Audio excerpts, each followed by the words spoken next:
Please, come in. It's too cold. Get away from me, old man. You know, it hasn't been easy out here. I understand completely. You're doing well. Take a deep breath.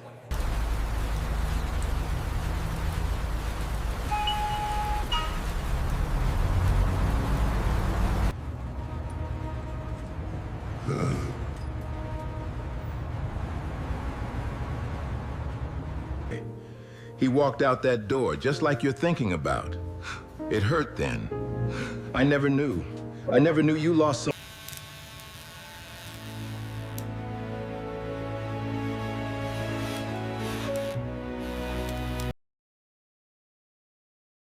The quiet customer left an envelope under my barber chair after closing. I found it at 9:17 on a Thursday night, taped beneath the metal footrest of chair 3, right where my broom caught against something that should not have been there. The shop was already locked. The last bus had hissed away from the stop outside. Snow moved sideways past the front window of Harbor Light Barbers, turning Queen Street West into a blue blur of headlights and wet pavement. I had been alone for 11 minutes, long enough for the silence to settle into the mirrors. I almost threw the envelope away. People leave things in barbershops all the time. Gloves, receipts, cheap sunglasses. Once a wedding ring wrapped in a napkin. But this envelope was different. It was cream-colored, dry, and too carefully placed to be forgotten. My name was not on it. No address. No stamp. Just one small thumbprint near the sealed edge, dark as old coffee. I stood behind chair 3 with my coat still hanging by the back door, and the heater knocking in the wall like a tired heart. That chair had been Samuel Ortega's chair for 7 years. Same time every month. 20 minutes before closing. Same words every visit. Just clean it up, please. He never looked straight into the mirror. Never talked about family. Never stayed for coffee when I offered. Tonight, he had paid with exact change, buttoned his worn black coat, and paused at the door as if he wanted to say something. Then he left without turning back. I opened the envelope with my scissors. Inside were 3 things. A photograph of my late husband, Mateo, standing in front of this very shop in 2003. A small rusted key tied with red thread. And a folded note written in a hand I had not seen in 6 years. My husband's hand. I stopped breathing before I finished the first line. Elena, if you are reading this, they are coming for the shop. Mateo never owed them. He hid the truth under your name. The room tilted slightly. The mirror seemed to pull away from me. That morning, Adrian Voss, the new landlord, had stood at my counter in his clean wool coat and told me I had 9 days to leave. He said my husband had left behind a debt and decent. People settled old debts quietly. I believed him because grief makes a woman tired, and tired women sign papers they should read twice. But Mateo's note was in my hand now, and the key was cold against my palm. I looked at chair 3. A few gray hairs still clung to the leather. Samuel had not come for a haircut tonight. He had come to return a secret. And by midnight, I understood the envelope was not a warning. It was the first door my dead husband had left unlocked. I did not go upstairs that night. My apartment was above the shop, only 17 steps past the back hallway, but I could not make my legs climb them. I sat in chair 3 with Mateo's photograph on my lap, and the rusted key pressed into the soft skin beneath my thumb. Outside, Toronto kept moving without me. A streetcar groaned past. A man in a parka hurried by with his head down. The blue light from the bus shelter flickered against the window, turning the whole shop into something that looked underwater. I had spent 28 years inside Harbor Light Barbers, and for the first time it felt like the shop was looking back at me. I came to Canada in 1996 with one suitcase, $240, and a sentence I repeated at every counter, every office, every job interview. I can work. That was all I knew how to say without shaking. I was 27 then, thinner, quieter, still carrying the smell of smoke in my coat from a country I could not return to. Mateo found me sweeping hair at a salon near Dundas Street where the owner paid me cash and called me by the wrong name for 6 months. He came in to repair a broken dryer and watched me fold towels with hands that would not stop trembling. He did not ask what happened before Canada. He only said, "You work like someone who is trying to stay alive." 2 years later, we signed the lease for this little shop in Parkdale. The ceiling leaked. The mirrors were second-hand. The floor slanted toward the back door. But Mateo stood in the middle of the room with a screwdriver in his mouth and said, "This is not much, Elena, but it is ours." 4 years the shop was our country. Men came in after night shifts from kitchens, warehouses, taxis, construction sites, and hospital laundry rooms. Women brought their sons before school pictures. Grandfathers came before immigration hearings, weddings, funerals, and citizenship ceremonies. People did not always speak good English here, but nobody laughed. Mateo used to say a haircut could not fix a life, but it could help a person face the next morning. Then his heart gave out 6 winters ago. Adrian Voss came 2 weeks after the funeral, carrying papers and condolences in the same leather folder. He told me Mateo had borrowed against the lease. He told me the debt was complicated. He told me signing would keep the shop safe. I signed because I was grieving. I signed because the chair beside mine was empty. Now, looking at Mateo's note, I realized my husband had not left me with a debt. He had left me with a lie someone else needed me to believe. Adrian Voss returned the next morning at 8:40. Before I had even turned the sign from closed to open, I saw his reflection first, stretched thin in the front window. A tall man in a charcoal coat standing under the pale winter light as if he owned the sidewalk too. He tapped once on the glass. Not hard. Not rude. That was the worst part about Adrian. He never needed to raise his voice to make a room feel smaller. I unlocked the door with Mateo's key hidden in my apron pocket, though I still did not know what it opened. Adrian stepped inside and brushed snow from his sleeve onto my clean floor. His eyes moved around the shop, over the mirrors, the waiting chairs, the old price board, and finally to chair 3. He noticed everything. Men like him always do. "Good morning, Mrs. Markovich," he said. "I hope you had time to think about our conversation." I stood behind the counter, my hand resting near the appointment book. The shop smelled of shaving cream, coffee, and wet wool. It was the same smell that had carried me through thousands of mornings, but now it felt like evidence. I told him I needed more time to review the papers. He smiled as if I had said something childish. "The papers are very simple. The building has changed ownership. Your lease obligations have changed with it. Your late husband understood that." There it was again. Mateo's name used like a tool. I looked at the leather folder under Adrian's arm and remembered the note. Mateo never owed them. He hid the truth under your name. I asked Adrian what debt he meant exactly. His smile paused for half a second. Not long enough for most people to catch. Long enough for a woman who had spent 28 years reading faces in a mirror. He opened the folder and placed a copy of a document on the counter. My signature sat at the bottom, dark and confident. But I knew my own hand. This signature leaned too far to the right. The E in Elena was wrong. Mateo used to tease me because I always crossed my letters low. This one was crossed high. Adrian watched my face. "That agreement was signed after your husband passed," he said. "You accepted responsibility." I remembered that week after the funeral. I remembered tea going cold beside stacks of paper. I remembered Adrian saying, "Just sign here and I will protect the shop." My stomach tightened, but my voice stayed flat. "I would like a copy of every document." Adrian closed the folder slowly. Copies can create confusion. Then his gaze slipped to chair 3 again. Was someone here after hours last night? The heater knocked once in the wall. I thought of Samuel's worn black coat, the envelope, the key, Mateo's handwriting. I folded my hands on the counter and said no. Adrian looked at me for a long moment, then smiled again. 9 days, Mrs. Markovich. After that, sentiment will not help you. He left without buying coffee, without closing the door fully behind him. Cold air rushed into the shop. I walked to chair 3 and turned it toward the mirror. For 6 years I had believed grief made me weak. That morning I understood it had only made other people careless. Samuel Ortega came back at 8:52 that night, 8 minutes before closing, with snow melting on the shoulders of his black coat and fear sitting plainly on his face. He did not wait in the doorway the way customers do.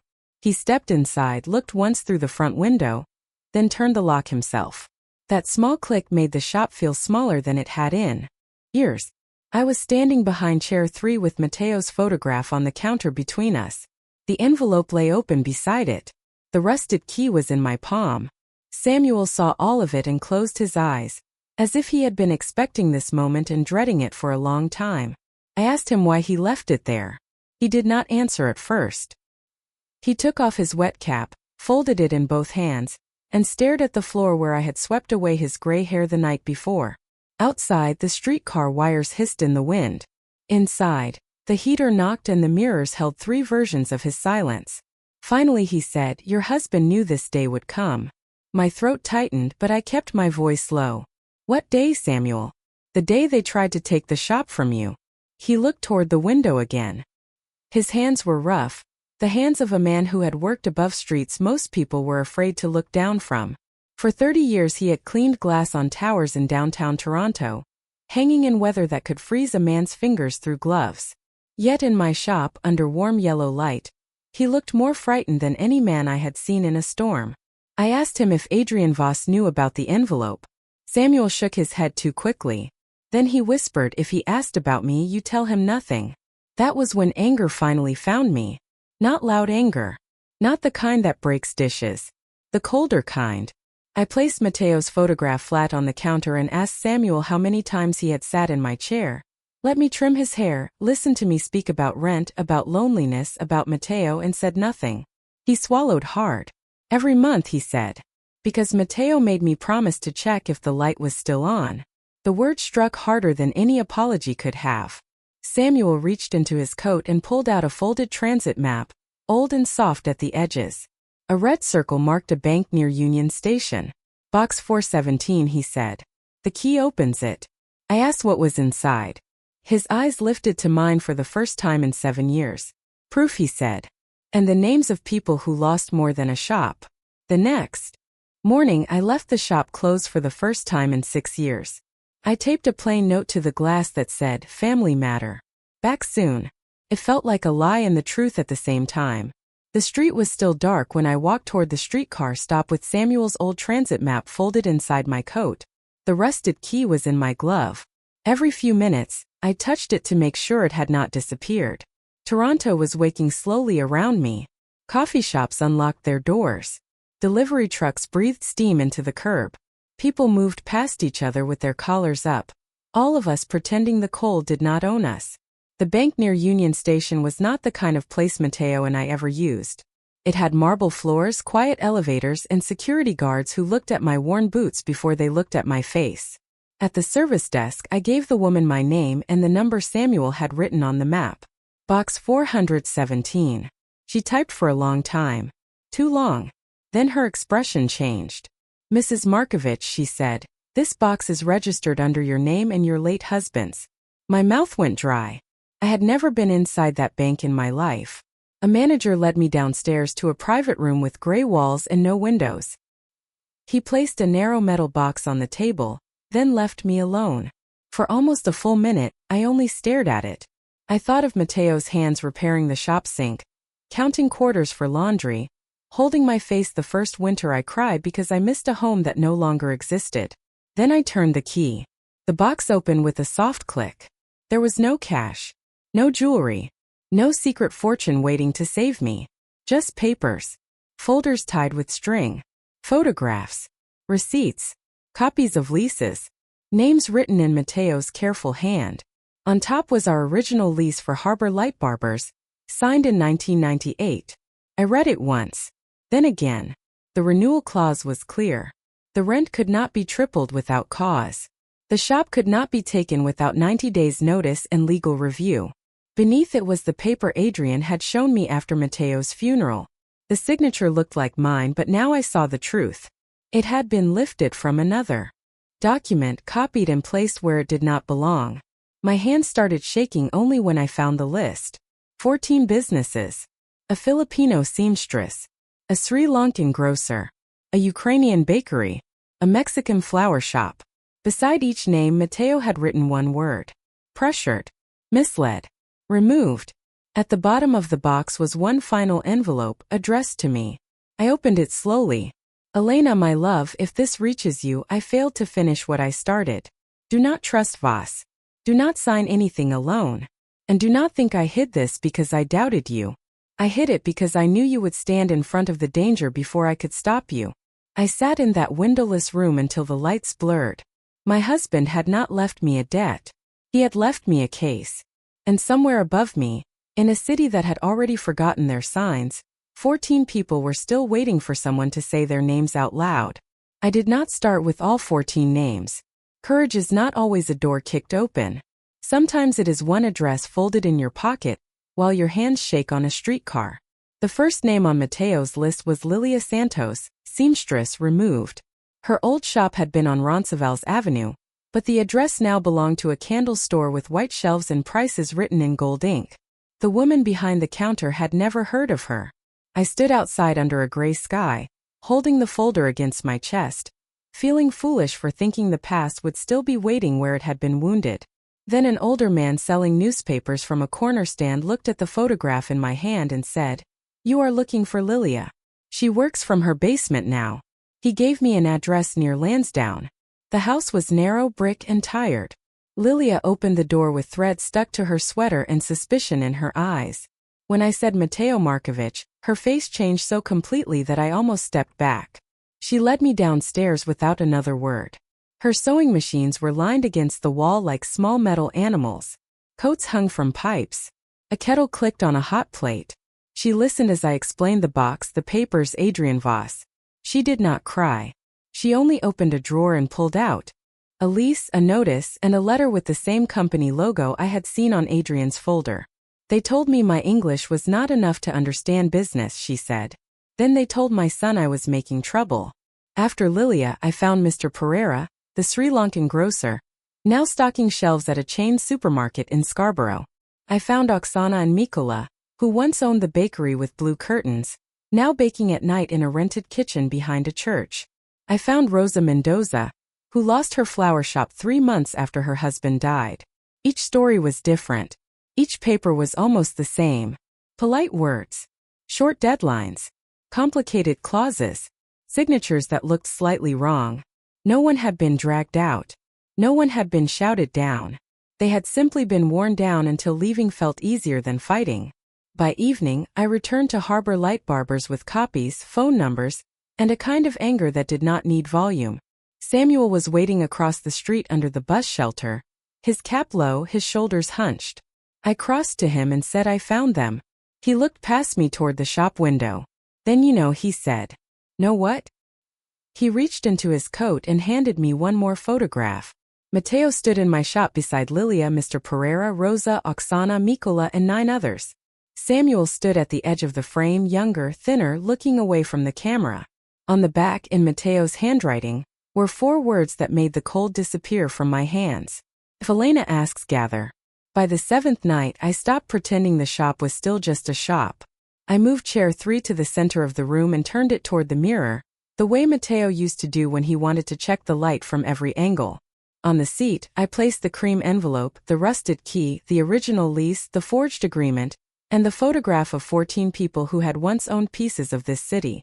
Outside, snow mixed with rain and made the windows look bruised. Inside, the yellow light held steady. I had called Lilia first, then Mr. Pereira, then Rosa, Oksana, and Mikola. I did not ask them to come fight. I only read the words on the back of Mateo's photograph. Felena asked, gather. At 8:30, Adrian Voss arrived with 2 men in dark coats and a folder under his arm. He looked at the locked door, then at the people already standing inside my shop. His smile did not disappear. It only became thinner. "Mrs. Markovich," he said through the glass, "this is not necessary." I unlocked the door and let him in. Cold air followed him across the floor. He looked at Lilia by the coat rack, Mr. Pereira near the waiting bench, Rosa beside the shampoo sink, and Samuel standing closest to chair 3 with his cap in both hands. Adrian placed his folder on my counter. "The deadline is tomorrow," he said. "I am willing to make this easy." I looked at his papers, then at the mirror. In it, I could see all of us at once. Older faces, tired hands, people who had learned to lower their voices in offices, banks, and rooms where the language moved faster than they could defend themselves. Not tonight. I lifted Mateo's original lease. "This says you cannot triple my rent without review." Adrian sighed softly, as if disappointed in a child. "Old papers do not save old shops." Then Samuel stepped forward. For 7 years, that man had avoided his own reflection. That night, he looked directly into the mirror and spoke clearly. Your father said the same thing to Matteo in 2009. Adrian went still. It was the first honest thing his face had done. Samuel reached into his coat and took out a small recorder, wrapped in a plastic bag and yellowed with age. Matteo gave me this before he died, he said. He told me to keep it until you came for Elena. Adrian's hand tightened around his folder. No one moved. Even the heater seemed to stop knocking. Then from the back of the shop, Lilia raised her phone and said, "My lawyer is listening." Adrian did not look at Lilia's phone. He looked at Samuel. That told me everything. The recorder was small, black, and scratched along one side. The kind Matteo used to keep in the shop drawer for supplier calls because he never trusted memory when paper could disappear. Samuel placed it on chair 3 like it was something fragile. Lilia's lawyer spoke through the phone, calm and clear, asking everyone in the room not to interrupt. Adrian gave a short laugh. "This is absurd," he said. "An old recording proves nothing." Then Samuel pressed play. At first there was only static. Then Matteo's voice filled the shop. Younger. Tired. Alive. He was speaking to Adrian's father, Victor Voss, in this same room 15 years earlier. I recognized the squeak of the old door hinge behind them. I recognized Matteo's coffee mug setting down on the counter. Victor's voice was smooth, almost bored. "These people sign what they are given," he said. "They do not have lawyers. They do not have time. They want peace more than they want property." No one breathed. Rosa covered her mouth. Mr. Pereira lowered his eyes. Adrian's face had gone flat, but not surprised. That was the part one noticed. Not surprised. Then another voice entered the recording. Adrian's. Younger but unmistakable. "What about Markovich?" he asked. My hand tightened on the back of the chair. Victor answered, "Matteo is stubborn. We wait for the wife to be alone. She will sign after the funeral." The room changed after that. Not louder. Colder. I looked at Adrian, and for the first time, he did not call me Mrs. Markovich. He said, "Elena, you do not understand what you are doing." I understood perfectly. For 6 years, he had let me cut hair under a roof he planned to take. He had watched me pay rent on fear. He had used my husband's death like a stamp on a fake page. Lilia's lawyer asked Samuel whether he had kept the original file. Samuel nodded, but his eyes stayed on me. "There are 3 copies," he said. "One with me. One in the bank box. One mailed this afternoon." Adrian turned sharply. "Mailed where?" Samuel's voice shook, but it did not break. "To a reporter at the Toronto Star." Adrian reached for the recorder, but Lilia stepped between him and chair 3 before anyone else moved. She was small, gray-haired, and wearing a sweater with thread on the sleeve. Adrian stopped anyway. That was when I knew he was finished. Not because the law had already spoken. Not because the article had been written. But because, for once, he was standing in a room full of people he had counted on staying silent, and none of us looked away. The Toronto Star story came out 3 days later on a Sunday morning when the shop was still closed and the snow had turned soft along the curb. I read it at the counter with Matteo's mug beside me, and the lights off except for the lamp above chair 3. The article did not make me rich. It did not bring Matteo back. It did not erase the years I spent believing my husband had left me with shame instead of protection. But by noon my phone would not stop ringing. A legal clinic offered help. 2 former tenants asked if their cases could be reopened. A city council office requested documents. Adrian Voss sent 1 email through a lawyer, then nothing. That silence felt better than any apology he could have invented. By Wednesday, the eviction notice was suspended. By Friday, the forged agreement was under review. By the next week, Lilia came in with a blue folder full of copies and said, "My son says we might have a chance." She tried to smile, but her eyes filled before she could manage it. Mr. Pereira brought tea. Rosa brought flour she had arranged herself in a jar. Oksana and Mikola brought bread still warm from the church kitchen. Nobody called it a celebration. Immigrants are careful with hope. We placed everything on the counter and stood there quietly, surrounded by mirrors that had held too many secrets for too long. Samuel did not come until after closing. He knocked once just like Adrian had, but softer. I let him in. He looked older than he had a week before. as if telling the truth had taken something from his bones. I put the white cape around his neck and turned chair 3 toward the mirror. For the first time he did not look away. He told me about the night Mateo gave him the key, about the recording, about the promise. If she keeps the light on, you keep watch. I trimmed his hair in silence. When I finished, Samuel reached for his wallet, but I shook my head. This one is paid for, I said. He understood. He touched the arm of the chair once before leaving, not like a customer, but like a man saying goodbye to a burden he had carried too long. That night, I stood alone in Harbor Light Barbers and looked at the street outside. Toronto was still cold. The rent was still due. The future was still uncertain. But the shop was mine again, not because paper said so, and not because the city suddenly became kind. It was mine because Mateo had trusted me to find the door he left behind, and because 14 forgotten names had finally been spoken under my roof. I turned off the backlights. Then I paused at the front switch. A woman stood outside the window, holding a small boy by the hand, both of them soaked from the weather, both of them looking at the sign as if it might decide whether they belonged somewhere tonight. I unlocked the door. I turned the light back on. Some doors do not change your whole life. They only stay open long enough for you to begin again.